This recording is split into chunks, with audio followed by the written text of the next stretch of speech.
ఏమి చేశారయ్యా ఎడిటింగ్లో, మామూలుగా చేయలేదు. నేను చెప్పలేదు డార్లింగ్, అసలు దాని గురించి నేను తీయలేదు. ఫస్ట్ గౌతమ్ తర్వాత కదా నేను నామినేట్కి వెళ్ళాను.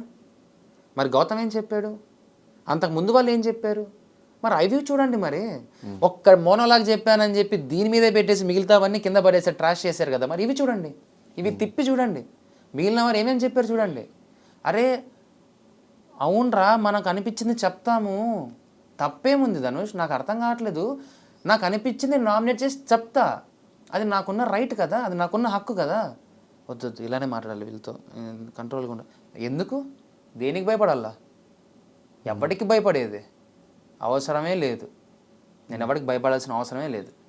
కానీ ఈరోజు ప్రశాంత్ విన్నర్ అవ్వడానికి రీజన్ అమర్ సెకండ్ వీక్లో చేసిన నామినేషన్ యాక్సెప్ట్ చేస్తారు?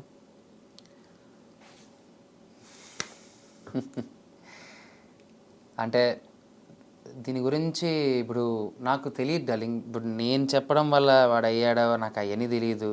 ఇప్పుడు అది నేను చెప్పాను అనుకో, అవునో కాదో అంటాను అనుకో, కాదన్నానంటే ఇంకో రకంగా మాడతారు, అవునన్నంటే ఇంకో రకంగా మాడతారు. విన్నర్ అయ్యాడు కదా, హ్యాపీ ఉండని.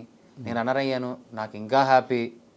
నిజం చెప్తున్నాను, ఇంత రిగ్రెట్ కూడా లేదు Dhanush. Really I met so many common people. నేను కొరియా వెళ్ళినప్పుడు కానీ, న్యూఢిల్లీ వెళ్ళినప్పుడు కానీ, ఎయిర్పోర్ట్స్లో, గోవాలో కానీ, ఎవ్రీ వన్ ఒక నార్మల్ కామన్ ఆడియన్, అంటే ఒక జనరల్ ఆడియన్, ఒక చిన్న పిల్లతో పాటు నేను ఏడిస్తే వాళ్ళు ఏడ్చారు. వాళ్ళు మాట్లాడిన మాటలు నిజంగా చెప్తాను, that is my winning thing. I don't want to wear any makeup, any things ఇలాంటివి మనకన్నీ నాకు అవసరం లేదు. నాకు నాలా ఉన్నాను, నాకు నాలా నేను మాట్లాడినాను. వాళ్ళ ఇంట్లో అందరికీ ఒక కొడుకులా నన్ను చూశారంట, ఒక పక్కింటి అబ్బాయిలా చూశారంట. ఇంత చాలు ధనుష్, ఐఎమ్ హ్యాపీ. నా వల్ల ఎవరికైనా మంచి జరిగితే అంతకన్నా కావాల్సింది ఏముంది? హ్యాపీ.